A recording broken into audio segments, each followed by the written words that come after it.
Hello नमस्कार मेरे प्यारे दोस्तों, आप सभी लोगों का बहुत बहुत स्वागत है हमारे यूट्यूब चैनल कैरियर अड्डा 121 पर। जैसा कि आप लोगों को पता है कि हमारा एसएससी जीडी के लिए जीएस का प्रैक्टिस सेशन हर रोज चल रहा है और आज मैं फिर आपके सामने एसएससी जीडी का जीएस प्रैक्टिस सेट 20 क्वेश्चन लेकर आया हूं और सभी लोगों को आज ये प्रैक्टिस सेट हमारे साथ करना है और अपना कमेंट में स्कोर भी बताना है कि आप लोगों ने इन 20 क्वेश्चन में कितना स्कोर किया है और ईमानदारी से अपने स्कोर को बताएंगे और ईमानदारी से करेंगे। सारे क्वेश्चन बहुत इंपॉर्टेंट हैं, इसमें मैंने सभी टॉपिक को कवर किया है, करंट अफेयर से लेकर geography, history, polity, economy, art and culture सारे पोर्शंस को डाला है। जैसा कि आपका सिलेबस में दिया है उसी के अकॉर्डिंग मैंने ये प्रैक्टिस सेट बनाया है, उसी के अकॉर्डिंग आपका ये पेपर है। तो अपने आप को चेक करना है कि हम जीएस में कहां पर खड़े हैं और हम जीएस में कितना स्कोर कर पा रहे हैं। ठीक है, हम लोग चलते हैं आज अपने प्रैक्टिस सेशन को आगे बढ़ाते हैं और प्रैक्टिस सेट नंबर 8 आपके सामने है और इसका पहला क्वेश्चन आपकी स्क्रीन के सामने आ रहा है और इसको हम लोग करेंगे। पहला क्वेश्चन देखते हैं। पहला क्वेश्चन आपकी स्क्रीन के सामने है, क्या लिखा है इसको ध्यान से पढ़ लेंगे, इसको आप लोग ध्यान से पढ़ लेंगे। क्या लिखा है देख लीजिए। क्वेश्चन लिखा है का the India of my dreams. क्या लिखा है? The India of my dreams पुस्तक किसकी है? ठीक है, तो आपके एग्जाम में जितनी भी मैं पुस्तकें करा रहा हूं, जितने भी प्रैक्टिस सेट में करा रहा हूं, उससे बाहर आपका कुछ भी नहीं होगा। ठीक है, उससे बाहर आपका कोई भी क्वेश्चन नहीं जाएगा किताबों के संबंध में। तो कोई ना कोई एक किताब जो है आपके एग्जाम में पूछी जानी है। तो यहां से हम देख लेते हैं the India of my dreams, यानी मेरे भारत के लिए एक सपना या मेरा भारत का एक सपना। ओके, यह पुस्तक किसने लिखी है? तो हम सबसे पहले बात कर लेते हैं। आप लोगों को पता है कि जवाहरलाल नेहरू की बात करते हैं तो जवाहरलाल नेहरू ने एक पुस्तक लिखी है। जवाहरलाल नेहरू की पुस्तक है क्या? Discovery of India. क्या पुस्तक का नाम है? Discovery of India. Discovery of India, discovery of India है और इन्होंने जेल में रह के यह पुस्तक लिखी थी। ठीक है, इसके अलावा महात्मा गांधी की बात करते हैं तो महात्मा गांधी ने 2 पुस्तकें लिखी थी, आप लोगों को पता होगा। एक हिंद स्वराज लिखी थी और एक लिखी थी माई एक्सपेरिमेंट विथ ट्रुथ, यानी सत्य के साथ मेरे प्रयोग। तीसरे अगर हम बात करते हैं राजेंद्र प्रसाद की बात करते हैं, राजेंद्र प्रसाद ने इंडिया डिवाइडेड पुस्तक लिखी थी। इंडिया डिवाइडेड पुस्तक लिखी थी। इंडिया डिवाइडेड पुस्तक लिखी थी। अब हमें आपको बताना है कि इसमें क्या आंसर हो जाएगा। तो महात्मा गांधी ने एक पुस्तक और लिखी थी और उसी पुस्तक का नाम है the India of my dreams. ठीक है, तो आंसर क्या हो जाएगा? महात्मा गांधी इसका आंसर हो जाएगा। तो महात्मा गांधी की 3 पुस्तकें आपको याद रखनी है। एक पुस्तक जो आपके सामने है, दूसरी पुस्तक जो है हिंद स्वराज, बहुत ही इंपॉर्टेंट पुस्तक है ये हिंद स्वराज। ये महात्मा गांधी की पुस्तक है हिंद स्वराज। ठीक है, हिंद स्वराज पुस्तक है हिंद स्वराज। ठीक है, इसके अलावा हम बात करते हैं माई एक्सपेरिमेंट विथ ट्रुथ, सत्य के साथ मेरे प्रयोग। My experiment with truth. ठीक है, विथ ट्रुथ। और यह पीटी के एग्जाम में आपका क्वेश्चन भी पूछा गया था कि माई एक्सपेरिमेंट विथ ट्रुथ जो है वो किसकी रचना है या किसने लिखा है? तो महात्मा गांधी ने लिखा है। ठीक है, और जेएल नेहरू की डिस्कवरी ऑफ इंडिया आप लोग याद रखेंगे और राजेंद्र प्रसाद की इंडिया डिवाइडेड पुस्तक को याद रखेंगे। ठीक है, क्लियर हो गया? ओके, राइट, चलिए ठीक है, आगे बढ़ जाते हैं। यहां पर एक कैरेक्टर और दिया गया है, सावरकर। तो सावरकर के बारे में बता देता हूं कि इनका पूरा नाम है विनायक दामोदर सावरकर। क्या नाम इनका? विनायक दामोदर सावरकर। ओके, वीडी सावरकर इनको बोलते हैं, विनायक दामोदर सावरकर। ठीक है, सावरकर। ठीक है, इनको शॉर्ट में क्या बोलते हैं? वीडी सावरकर बोलते हैं। तो आप लोगों को पता होगा कि अभिनव भारत सोसाइटी की इन्होंने स्थापना की थी। किसकी स्थापना की थी? अभिनव भारत सोसाइटी की स्थापना की थी। अभिनव भारत सोसाइटी की इन्होंने स्थापना की थी 1904 में। सोसाइटी की इन्होंने क्या की थी? स्थापना की थी 1904 में। ठीक है, अपने भाई गणेश सावरकर के साथ। इसके अलावा आपने देखा था 1857 की जो लड़ाई हुई थी, 1857 को प्रथम स्वतंत्रता युद्ध बोला था या प्रथम स्वतंत्रता संग्राम बोला था कि भारत का प्रथम स्वतंत्रता संग्राम है। किसने बोला था? वीडी सावरकर ने बोला था। तो ये सारे पॉइंट जो है आपने नोट आउट कर लेने हैं और इसका जो आंसर है आज के पहले दिन के क्वेश्चन का, आज के पहले क्वेश्चन का आंसर हो जाएगा महात्मा गांधी। तो महात्मा गांधी के द्वारा लिखी गई है the India of my dreams. ठीक है, क्लियर है? आगे बढ़ जाते हैं, आज के सेशन का दूसरा क्वेश्चन करते हैं। दूसरा क्वेश्चन है आपकी स्क्रीन के सामने क्वेश्चन है, क्या लिखा है? कौन सी नदी 10 देशों से होकर बहती है? तो इसमें से देखिए 4 ऑप्शन दिए हैं, आप लोग पहले करेंगे क्या ऑप्शन होगा इसमें, आप लोगों के आंसर का मुझे इंतजार रहेगा।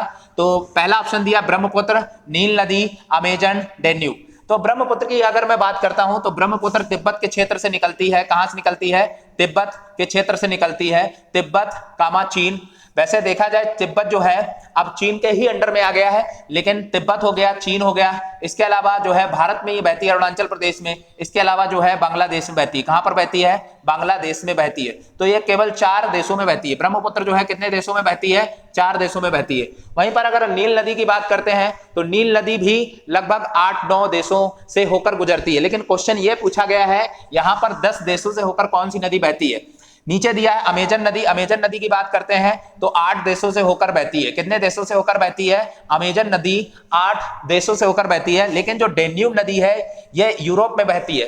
डेन्यूब नदी जो है कहां पर बहती है? ये यूरोप में बहती है और ये 10 देशों से होकर गुजरती है। 10 देशों से होकर गुजरती है। 10 देशों में जैसे आपका जर्मनी हो गया, रोमानिया हो गया, स्लोवाकिया हो गया, ऐसे बहुत से देश हैं। यानी कि टोटल हमारे कंट्री कितने हैं? 10 देश हैं। ओके, तो डेन्यूब नदी जो है विश्व की एक ऐसी नदी है जो 10 देशों से होकर बहती है। ठीक है, क्लियर हो गया। इसके अलावा नील नदी जो है दुनिया की सबसे लंबी नदी है। नील नदी के बारे में मैं बात कर लेता हूं। नील नदी जो है दुनिया की सबसे लंबी नदी है। नील नदी दुनिया की सबसे लंबी नदी है। दुनिया की सबसे लंबी नदी है। दुनिया की सबसे लंबी नदी है। ओके, दुनिया की सबसे लंबी नदी है। ठीक है, नील नदी दुनिया की सबसे लंबी नदी है और ये विक्टोरिया जो है एक प्रपात है या विक्टोरिया झील है, अफ्रीका में वहीं से निकलती है और ये बहती हुई मिस्र से बहती हुई जो है अब कैस्पियन भूमध्य सागर में जो है गिरती है जाके। वहीं पर अगर हम कहें कि सबसे बड़ी नदी की बात करते हैं तो सबसे बड़ी नदी जो है वो अमेजन नदी। सबसे बड़ी नदी की अगर हम बात करते हैं, सबसे बड़ी नदी, और ये कहां पर बहती है? दक्षिण अमेरिका में बहती है। सबसे बड़ी नदी जो है वो कहां पर बहती है? सबसे बड़ी नदी अमेजन नदी है। अमेजन नदी है और ये कहां पर बहती है? तो दक्षिण अमेरिका में बहती है। कहां पर बहती है? तो दक्षिण अमेरिका में बहती है। ठीक है, क्लियर हो गया। ओके, आगे चलते हैं। ये क्वेश्चन हमारा यहां से क्लियर हो गया। इसका आंसर क्या हो जाएगा? डेन्यूब नदी हो जाएगी। इसके अलावा हम लोग तीसरा क्वेश्चन देखते हैं। आज के दिन का हमारा आज के सेशन का हमारा तीसरा क्वेश्चन है। तीसरा क्वेश्चन क्या कह रहा है? बर्फ से ढकी चोटियां वाली एकमात्र पर्वत श्रृंखला है। तो बर्फ से ढकी चोटियां की बात कर रहे हैं, तो बर्फ से ढकी चोटियां हमें कहां पर मिलती हैं? तो हिमालय क्षेत्र में मिलती हैं। इसका सीधा सीधा जो है आंसर है ये, इसका आंसर हो जाएगा हिमालय। अगर हम नीचे ऑप्शन देखते हैं तो सतपुड़ा एक पठारी क्षेत्र है। दक्षिण भारत में प्रायद्वीपीय पठार का एक हिस्सा है सतपुड़ा। तो यहाँ पर कोई इस तरह से ये बर्फ से ढकी हुई चोटियां नहीं है। ये प्राचीन एक पर्वत श्रृंखला है, प्राचीन एक पठारी क्षेत्र है जो ब्लॉक पर्वत का उदाहरण है। वहीं पर सह्याद्री की बात करते हैं तो सह्याद्री जो है वो पश्चिमी घाट का हिस्सा, किसका हिस्सा है? पश्चिमी घाट का हिस्सा। सह्याद्री जो है पश्चिमी घाट का हिस्सा है। ओके, और ये भी एक पठारी एरिया है। और सतपुड़ा जो है ये भी क्या है? एक पठारी एरिया है। ये भी क्या है? पठारी एरिया है, दक्षिण भारत में फैला हुआ है। इसके अलावा पटकाई बूम की बात करते हैं तो पटकाई यहाँ पे लिखा है, पूरा नाम होना चाहिए इसका पटकाई बूम। तो पटकाई बूम की जो पहाड़ियां हैं वो कहां पर फैली हैं? अरुणाचल प्रदेश में फैली है। कहां पर फैली है? अरुणाचल प्रदेश में फैली है। ठीक है, अरुणाचल प्रदेश में फैली है। ठीक है, तो अरुणाचल प्रदेश में जो हिमालय की एक शाखा गई है उसी को हम पटकाई बूम बोलते हैं। क्लियर है। और पटकाई बूम और अराकोनियोमा की पहाड़ियों से जो है हिमाचल प्रदेश और म्यांमार की सीमा भी बनती है। ठीक है, क्लियर हो गया। तो इसका आंसर बहुत सिंपल था, आप सभी लोगों ने कर लिया। ठीक है, बहुत बहुत। अब आगे चलते हैं क्वेश्चन नंबर हम लोग चौथा देखते हैं। चौथा क्वेश्चन क्या कह रहा है? चौथा क्वेश्चन आपकी स्क्रीन के सामने है। ये क्वेश्चन आज जो है वो आपका करंट अफेयर से क्वेश्चन है। किससे? करंट अफेयर से क्वेश्चन है। पूछा जा रहा है बुकर पुरस्कार 2022 किसे दिया गया? देखो, कहीं पर अगर लिखा जाए मैन बुकर पुरस्कार, लिखा जाए अगर कहीं पे लिखा हो मैन बुकर पुरस्कार, लिखा हो मैन बुकर पुरस्कार, ठीक है, मैन बुकर पुरस्कार या बुकर पुरस्कार, या केवल लिखा हो बुकर प्राइज, बुकर पुरस्कार, ठीक है, बुकर पुरस्कार, तो ये दोनों एक ही बात होती है। ठीक है, इस पुरस्कार की अगर हम बोलें शुरुआत जो हुई थी 1969 में हुई थी। कब से हुई थी? 1969 में हुई थी। और ये किसी अंग्रेजी उपन्यासकार को, जो भी कोई राइटर होता है अंग्रेजी में उपन्यास लिखता है, उसको ये पुरस्कार दिया जाता है। तो यहाँ पर पूछा गया है कि 2022 का जो है बुकर पुरस्कार जो है किसे दिया गया है? तो अभी हाल ही में कुछ दिन पहले, यानी कि 1-2 महीने पहले आपने देखा होगा या कहीं पढ़ा होगा, नहीं भी पढ़ा होगा तो मैं इसका आंसर कर देता हूं। शेहान तिलक जो है, सिहान करुणा तिलक है और ये श्रीलंकाई एक उपन्यासकार है। ये कहाँ के हैं? श्रीलंका के हैं। ओके, श्रीलंका के, ये श्रीलंका के उपन्यासकार हैं, अंग्रेजी उपन्यासकार हैं श्रीलंका के, और इनको जो है ये इस साल का जो है बुकर पुरस्कार दिया गया है। अब इनकी हम रचना की बात कर लेते हैं। सिहान ने कौन सी रचना की है? तो रचना इनकी है द सेवन। इनकी रचना जो है द सेवन, इसको नोट कर लेंगे, the seven moons, the seven moons, the seven moons Mali, the seven moons Mali, Mali, the seven moon Mali, Almeida. क्या है पुस्तक? अल्मीडा। ओके, अल्मीडा, ठीक है, ये इनका उपन्यास है the seven moon Mali Almeida. आपको अगर नाम बड़ा लग रहा है तो द सेवन मून अल्मीडा करके ही पढ़ सकते हैं, द सेवन मून अल्मीडा करके शॉर्ट करके इसको पढ़ा जा सकता है, ठीक है, द सेवन मून। तो ये जो उपन्यास है इन्होंने लिखा है और इसी उपन्यास के लिए जो है क्या इनको बुकर पुरस्कार दिया गया है। वहीं पर अगर हम 2021 के बुकर पुरस्कार की बात कर लेते हैं, 2021 का बुकर पुरस्कार, ठीक है, तो 2021 का बुकर पुरस्कार जो है, बुकर पुरस्कार जो है किसको दिया गया है? पुरस्कार वो दिया गया है किसको? तो डेमन गैलगट को दिया गया। किसको दिया गया है? डेमन गैलगट को दिया गया, डेमन गैलगट को दिया गया है और इनका उपन्यास था द प्रॉमिस। क्या उपन्यास था? द प्रॉमिस, ठीक है, इनका उपन्यास था द प्रॉमिस, ठीक है, द प्रॉमिस इनका उपन्यास था। ओके, तो इसको भी नोट कर लेंगे। लेकिन वहीं पर दो नाम और आपको दिख रहे होंगे, एक गीतांजलि श्री नाम दिख रहा होगा, तो गीतांजलि श्री को 2022 का अंतरराष्ट्रीय मैन बुकर पुरस्कार दिया गया। क्या दिया गया? 2022 का अंतरराष्ट्रीय मैन बुकर पुरस्कार दिया गया, अंतरराष्ट्रीय मैन बुकर पुरस्कार दिया गया है। ओके, मैन बुकर पुरस्कार दिया गया, ठीक है। इनकी एक रचना थी, मैन बुकर पुरस्कार दिया गया है, यहाँ पे ये पुरस्कार है, ठीक है। इनकी एक रचना थी, मैं लिख देता हूं, जो गीतांजलि श्री की रचना थी, गीतांजलि श्री की रचना थी क्या? रेत की समाधि, रेत की समाधि के लिए जो है इनको ये पुरस्कार दिया गया है 2022 का अंतरराष्ट्रीय मैन बुकर पुरस्कार, रेत की समाधि। अगर इसको अंग्रेजी में हम लोग कन्वर्ट करेंगे तो अंग्रेजी में क्या है? Tomb of sand. क्या इसे बोलते हैं? Tomb of sand. और अंग्रेजी में इसका अनुवाद किया है इनके साथ डेजी रॉकवेल जो है एक राइटर है, अंग्रेजी लेखिका है, उन्हीं ने जो है टॉम्ब ऑफ सैंड को लिखा है अंग्रेजी में, ठीक है। और इसका हिंदी वर्जन क्या है? रेत की समाधि। इसके अलावा डेविड डायोब की अगर हम बात कर लेते हैं तो डेविड डायोब को 2021 का अंतरराष्ट्रीय मैन बुकर पुरस्कार मिला है। तो 2021 का अंतरराष्ट्रीय मैन बुकर पुरस्कार, अंतरराष्ट्रीय मैन बुकर पुरस्कार 2021 का किसे दिया गया है? तो किसे दिया गया? डेविड डायोब को दिया गया, डेविड डायोब को दिया गया, ठीक है। चारों पॉइंट आपके क्लियर हो गए, कहीं आपको गलत नहीं करना है, ओवरलैप नहीं करना है, ठीक है। At night all blood is black के लिए इनका उपन्यास था, क्या था? At night all blood is black. क्या? ब्लड इज, इसको कट कर दो, ब्लड इज ब्लैक, ठीक है, ब्लड इज ब्लैक के लिए, ठीक है। ये उनका उपन्यास था। 4 उपन्यास मैंने बता दिए। पहला उपन्यास है the seven moon Mali Almeida. ये किसका है? करुणा तिलक का है, ठीक है। इनको 2022 का बुकर पुरस्कार दिया गया है। वहीं पर 2021 के बुकर पुरस्कार की बात करते हैं तो डायमंड गैलगट द प्रॉमिस के लिए। वहीं पर अंतरराष्ट्रीय मैन बुकर पुरस्कार की 2022 की बात करते हैं तो गीतांजलि श्री रेत की समाधि के लिए। वहीं 2021 के मैन बुकर पुरस्कार, अंतरराष्ट्रीय मैन बुकर पुरस्कार की बात करते हैं तो डेविड डायोब को, और इनका उपन्यास क्या है? At night all blood is black, ठीक है। आंसर हमारे क्लियर हो गए। और ये कहाँ पुरस्कार दिए जाते हैं तो मैं बता देता हूं, ये पुरस्कार जो है लंदन में दिए जाते हैं और किसी भी अंग्रेजी उपन्यासकार को दिए जाते हैं। 1969 में जो है शुरुआत हुई थी मैन बुकर पुरस्कारों की, और अंतरराष्ट्रीय मैन बुकर पुरस्कार है ये 2005 से शुरू किए गए थे, ठीक है। क्लियर हो गया। आगे बढ़ जाते हैं, नेक्स्ट क्वेश्चन पर चलते हैं। नेक्स्ट क्वेश्चन है आपकी स्क्रीन के सामने है, क्वेश्चन नंबर 5वां है कि काकोरी ट्रेन एक्शन में कौन फांसी की सजा से बच गए थे, ठीक है। तो ये इतिहास का क्वेश्चन है। आप लोगों को पता है 9 अगस्त 1925 को काकोरी ट्रेन एक्शन हुआ था। क्या हुआ था? 9 अगस्त 1925 को काकोरी ट्रेन, इसका पहले नाम था काकोरी कांड था, ठीक है, लेकिन इसका नाम अब बदल दिया गया है, तो मैंने भी इसका बदला हुआ नाम लिखा है काकोरी ट्रेन एक्शन, ठीक है। काकोरी ट्रेन एक्शन हुआ था। ओके, इस काकोरी ट्रेन, ये लखनऊ के आगे एक छोटा सा स्टेशन पड़ता है, वहां पर काकोरी जो है स्टेशन जो है, वहां पर आपको ये काकोरी स्टेशन मिलेगा। ठीक है, एक minute,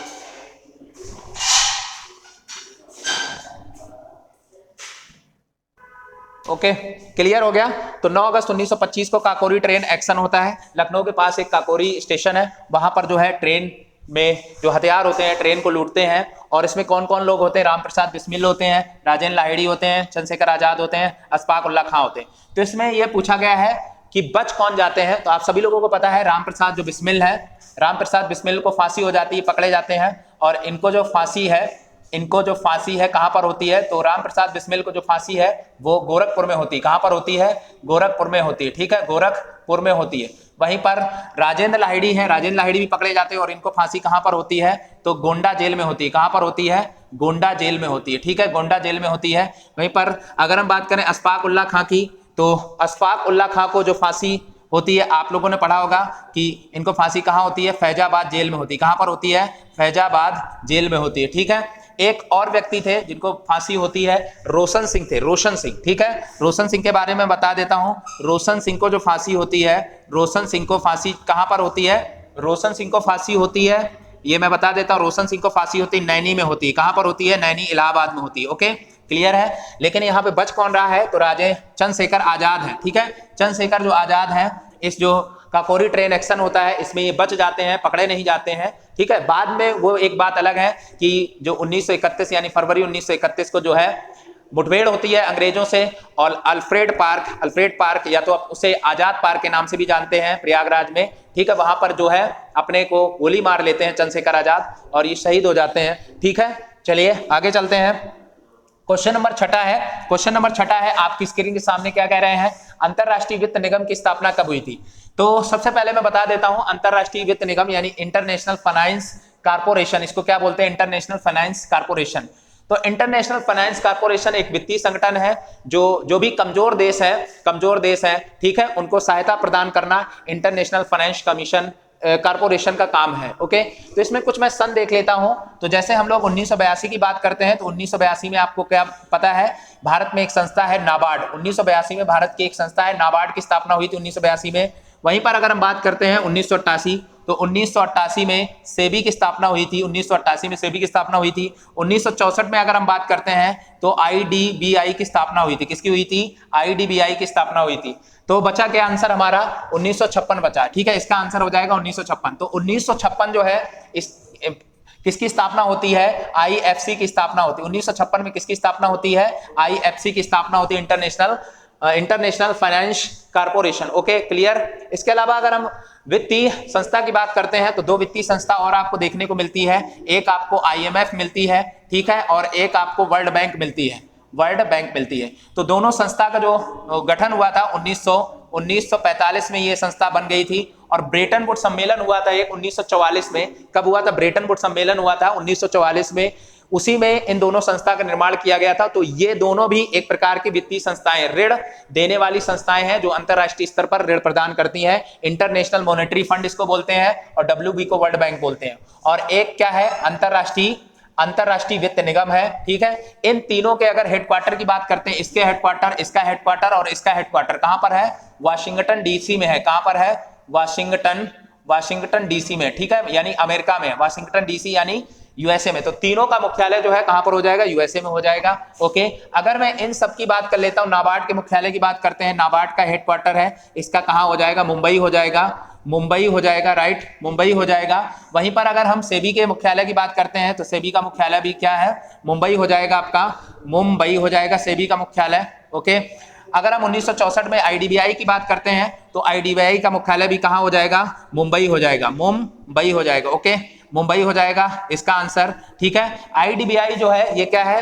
industrial development bank of India, यानी कि जो बड़े उद्योग थे उनको वित्त प्रदान करना था, ठीक है, उनको ऋण प्रदान करना था। बड़े बैंक जो बड़े उद्योग थे उनको ऋण प्रदान करने के लिए आईडीबीआई का गठन किया गया था। लेकिन होता क्या था कि बड़े उद्योगों को तो पैसा पहुंच जाता था, साथ में छोटे उद्योगों को पैसा भी भेजा जाता था, लेकिन बीच में जो है वो करप्शन हो जाता था, तो छोटे उद्योगों के पास पैसा नहीं जा पाता था। इसीलिए 1990 में क्या किया गया, सिडबी बना दिया गया, SIDBI, सिडबी, यानी इसमें केवल आपको एस जोड़ देना है, बाद बाकी सेम है। सिडबी का मतलब होता है small industrial development bank of India.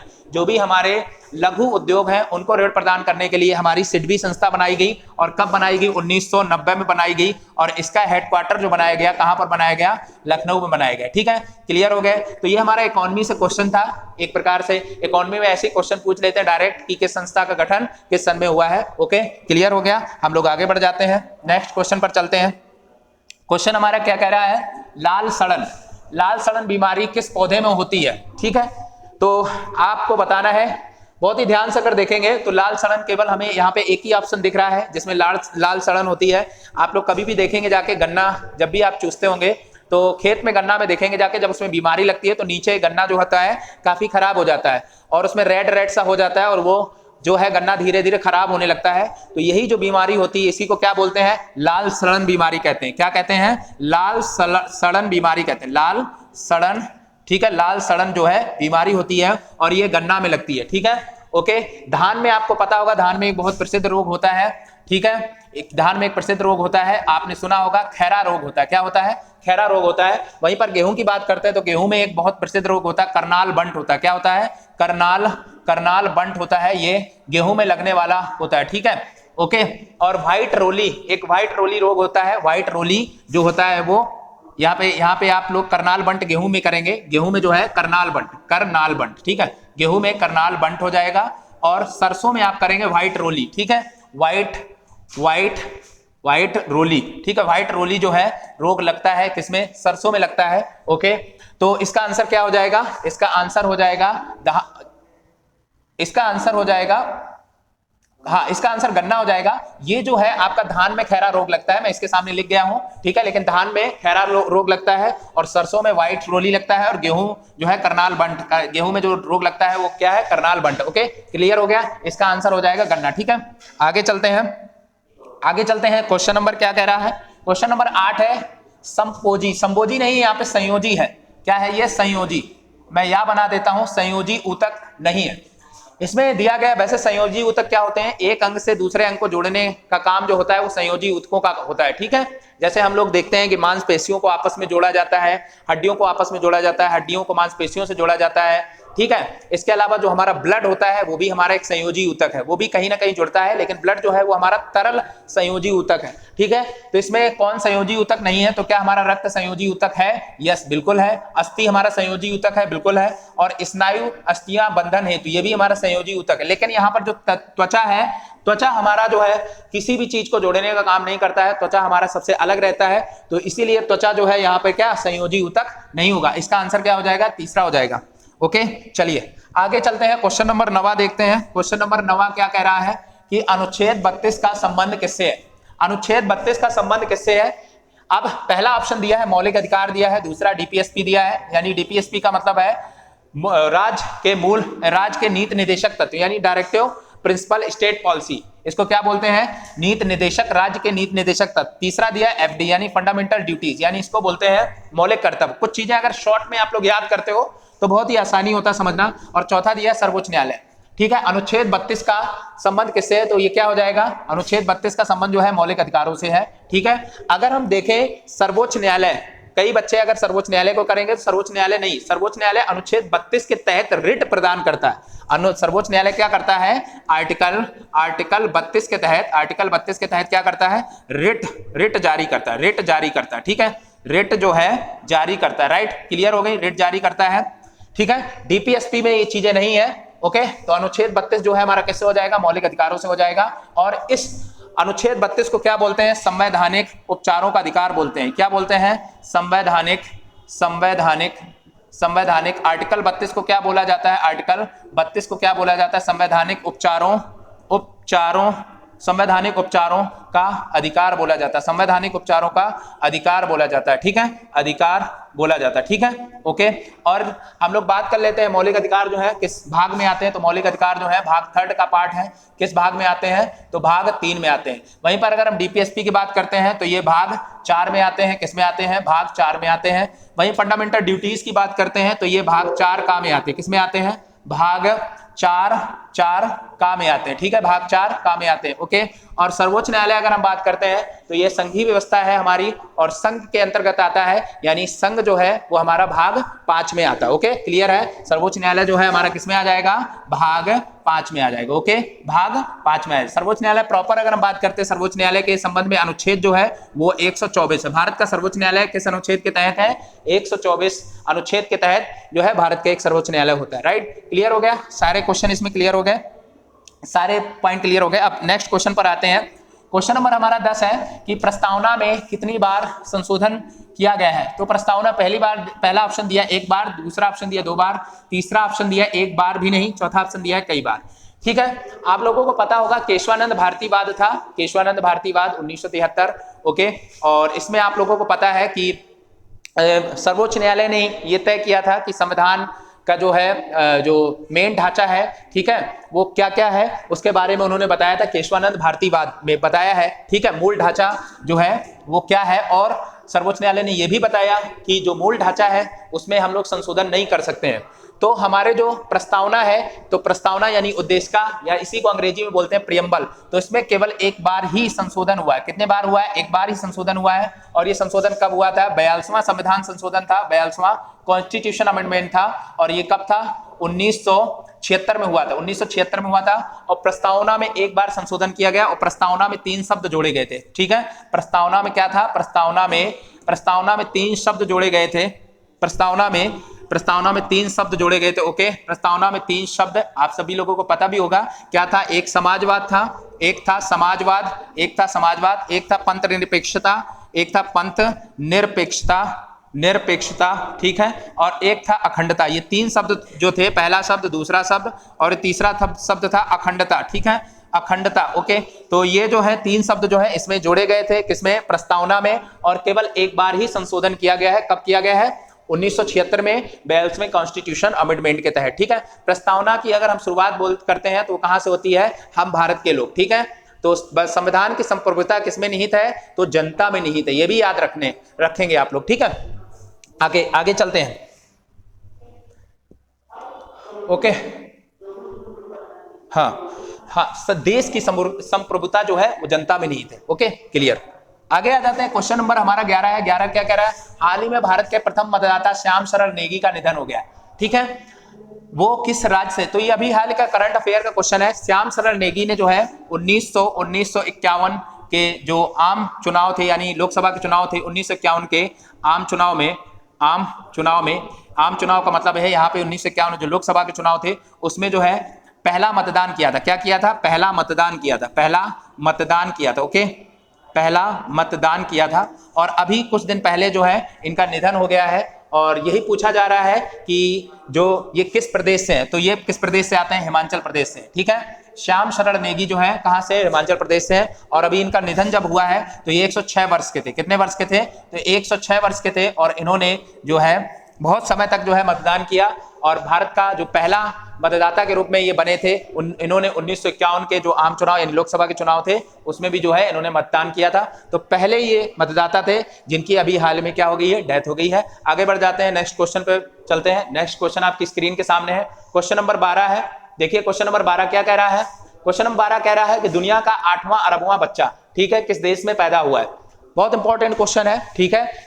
ये ऐसे क्वेश्चन जो है स्टैटिक जीके का पार्ट बन जाते हैं कुछ समय बाद। अभी ये क्वेश्चन जो है हमारा करंट अफेयर का है, तो शायद आप लोगों को नहीं पढ़ा होगा, मैं बता देता हूं। दुनिया का 8वां अरबवां जो बच्चा है, आप सोच रहे होंगे कि भारत में है, सोच रहे होंगे चीन में है, यूएसए में, क्योंकि यही जो है टॉप 3 कंट्रियां हैं विश्व की जहां पर सबसे ज्यादा देश है, यानी सबसे ज्यादा जनसंख्या है। सबसे ज्यादा जनसंख्या चाइना में है, फिर भारत में है, फिर अमेरिका में है, लेकिन ये नहीं है। इसका आंसर क्या हो जाएगा? फिलीपींस है। यानी कि जो 8वां अरबवां जो बच्चा है वो कहां पर हुआ है? फिलीपींस में हुआ है। फिलीपींस की राजधानी जो है मनीला में, मनीला में जो है 8वां अरबवां बच्चा हुआ है। और ये लड़की है, क्या है? ये लड़की है। ओके, लड़की जो है पैदा हुई है और ये 8वां अरबवां बच्चा के रूप में। अगर इनका नाम की बात करें तो इनका नाम क्या रखा गया है? विनीस, विनीस, विनीस, ठीक है, विनीस,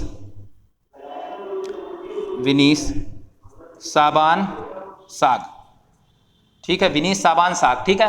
तो विनीस साबान साग जो है इनका नाम रखा गया है। ओके, और ये कहाँ की है? फिलीपींस की, फिलीपींस का शहर है मनीला, और वहीं पर जो है। इसके अलावा एक रिपोर्ट आई है यूनाइटेड नेशन ने कुछ समय पहले एक रिपोर्ट जारी की थी जनसंख्या के संबंध में। यूनाइटेड नेशन ने बताया है कि 2023 तक जो है भारत, यानी भारत जो है, भारत चीन को पीछे छोड़ देगा, ठीक है। 2023 में जो है दुनिया की सबसे ज्यादा जो जनसंख्या होगी पीछे छोड़ देगा। वो किसकी हो जाएगी?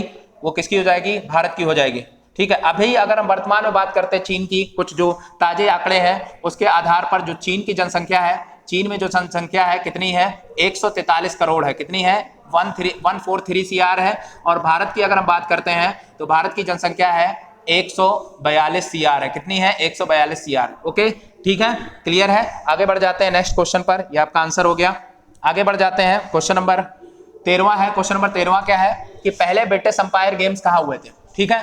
तो कई लोगों को इसमें बड़ा कंफ्यूजन लग रहा होगा कि ब्रिटिश अंपायर का मतलब क्या है, ठीक है। सर एक मिनट, ब्रिटिश अंपायर का यहाँ पे मतलब क्या है? तो ब्रिटिश अंपायर का मतलब यहाँ पे है कि जो भी ये, ठीक है। चलिए, क्वेश्चन नंबर 13 है आपकी स्क्रीन के सामने। क्वेश्चन नंबर 13 क्या कह रहा है कि पहले ब्रिटिश अंपायर गेम कहाँ हुए थे, ठीक है। तो ब्रिटिश अंपायर गेम का मतलब सीधा सीधा है, यहाँ पर पूछा जा रहा है कॉमनवेल्थ गेम। किस गेम के बारे में पूछा जा रहा है? कॉमनवेल्थ गेम के बारे में पूछा जा रहा है। कॉमनवेल्थ जो है खेलों के बारे में पूछा जा रहा है, कॉमनवेल्थ खेल के बारे में पूछा जा रहा है। तो अभी आप लोगों को पता है, अभी जो है कॉमनवेल्थ गेम हुए थे और 22वें कॉमनवेल्थ गेम हुए थे। कितने, किस क्रम के हुए थे? तो 22वें कॉमनवेल्थ गेम हुए थे, वर्ल्ड कॉमनवेल्थ गेम हुए थे, ठीक है। कॉमनवेल्थ गेम में केवल CG लिख देता हूं। और ये कहां पे हुए थे? बर्मिंघम में हुए थे। 22वें कॉमनवेल्थ गेम 2022 के ये कहां पे हुए थे? बर्मिंघम में हुए थे, बर्मिंघम। लेकिन वो ये पूछ रहे हैं कि ये जो ब्रिटिश अंपायर गेम थे, यानी कि जो कॉमनवेल्थ गेम है, इन्हीं को पहले क्या कहा जाता है? ब्रिटिश अंपायर गेम है। तो पहले कॉमनवेल्थ गेम कहाँ हुए थे? आपको बताना है। कनाडा में, इंग्लैंड में, भारत में, USA में। तो क्या हो जाएगा आंसर? इसका हो जाएगा कनाडा हो जाएगा। पहले कॉमनवेल्थ गेम जो है कनाडा में हुए थे, कनाडा के हैमिल्टन में हुए थे। कहां पर हुए थे? कनाडा के हैमिल्टन में हुए थे, ठीक है। कनाडा के हैमिल्टन में हुए थे, ठीक है, क्लियर है। कनाडा के हैमिल्टन में। ओके, तो इसका आंसर क्या हो जाएगा? कनाडा के हैमिल्टन में। और वहीं पर अगर हम 22वें कॉमनवेल्थ की गेम की बात करें 2022 में, तो ये बर्मिंघम यानी इंग्लैंड। बर्मिंघम कहाँ का शहर है? तो ये इंग्लैंड का एक शहर है। ओके, तो यहाँ पर हुए थे। वहीं पर अगर हम ये बात करते हैं 23वें कहाँ पर होंगे, 23वें कॉमनवेल्थ गेम कहाँ होंगे, 23वें कॉमनवेल्थ गेम कहाँ होंगे? 2026 के, क्योंकि 4 साल के अंतराल में होते हैं। तो ये ऑस्ट्रेलिया में होंगे। ऑस्ट्रेलिया का एक शहर है विक्टोरिया। ऑस्ट्रेलिया का एक शहर है, क्या नाम इसका? विक्टोरिया है। और कहां पर है ये? ऑस्ट्रेलिया में। ओके, ठीक है। AUS का मतलब यहाँ पे क्या है? ऑस्ट्रेलिया, ठीक है, क्लियर हो गया। हम लोग आगे बढ़ जाते हैं, नेक्स्ट क्वेश्चन पर चलते हैं। नेक्स्ट क्वेश्चन जो है आपकी स्क्रीन के सामने है। क्वेश्चन नंबर क्या कह रहा है? पादप कोशिका मुख्यतः किससे बनी होती है? तो इस क्वेश्चन को बताने का बहुत ज्यादा वो नहीं है, क्योंकि सभी लोग कर लोगे। बहुत ही सरल क्वेश्चन है। क्या हो जाएगा? प्रोटीन है, विटामिन है, सेलुलोज है, लिपिड है। क्या हो जाएगा इसका आंसर? आंसर क्या हो जाएगा?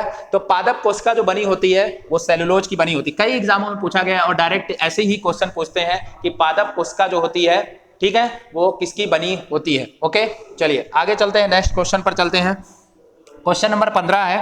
क्वेश्चन नंबर 15 है आपकी स्क्रीन के सामने। क्या कह रहा है? निम्नलिखित में से कौन सुमेलित नहीं है?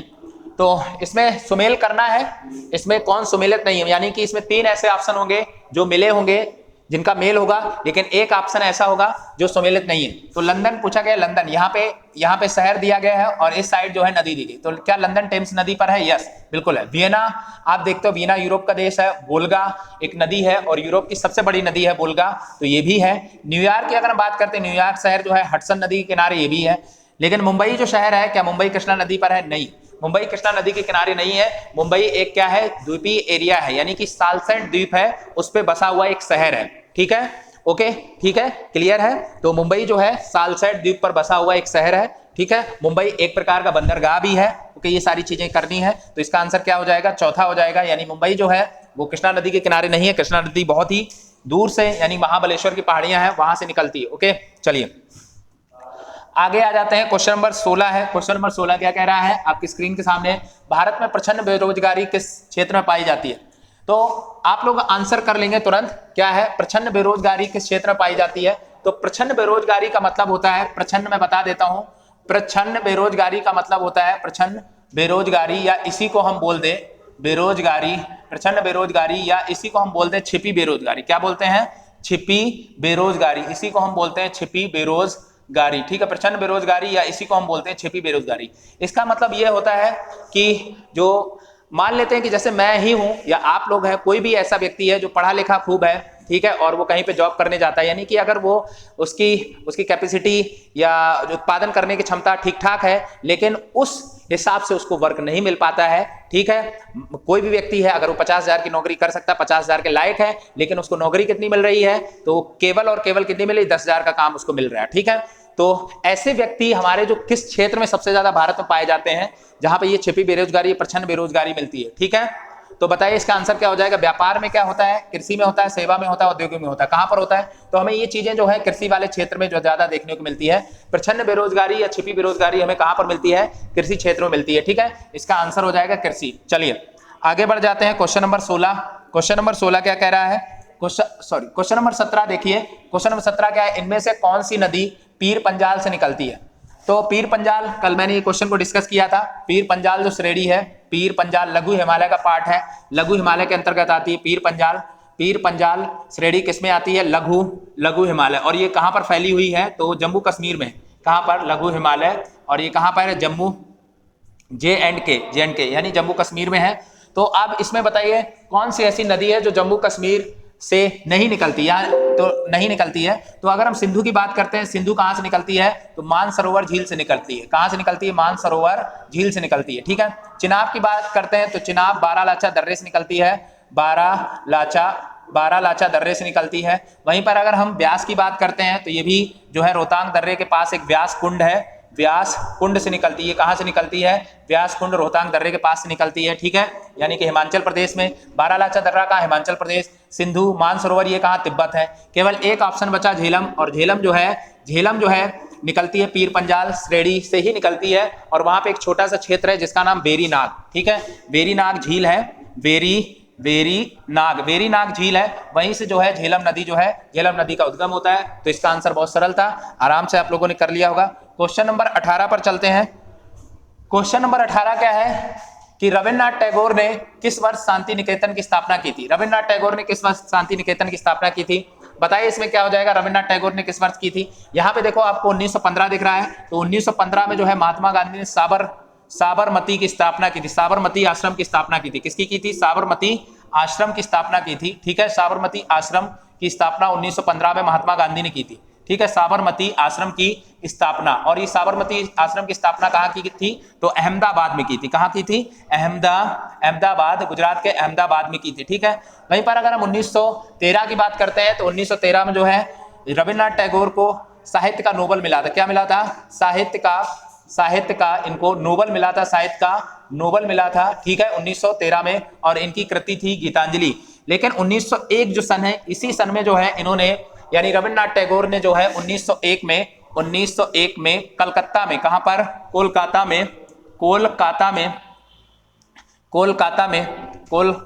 में क्या किया था? शांति निकेतन की स्थापना की थी, ठीक है, शांति निकेतन की स्थापना की थी, ओके। तो इसका आंसर क्या हो जाएगा? इसका आंसर हो जाएगा 1901। लेकिन वर्तमान में अगर बात करें, ये शांति निकेतन एक बदल गया है, विश्व भारती एक विश्वविद्यालय में बदल गया है, ठीक है, विश्व भारती एक विश्वविद्यालय में बदल गया है। आप लोग कभी भी इसको चेक करेंगे, देखेंगे तो अब वहां पे शांति निकेतन नहीं रहा है, वहां पे एक विश्वविद्यालय को बना दिया गया है, ठीक है। इसका आंसर हो जाएगा 1901। और यहाँ पर रविन्द्रनाथ टैगोर को एक गुरुदेव की उपाधि दी थी। किसने दी थी? तो गुरुदेव की उपाधि दी थी महात्मा गांधी जी ने दी थी, ओके, क्लियर है। आगे बढ़ जाते हैं।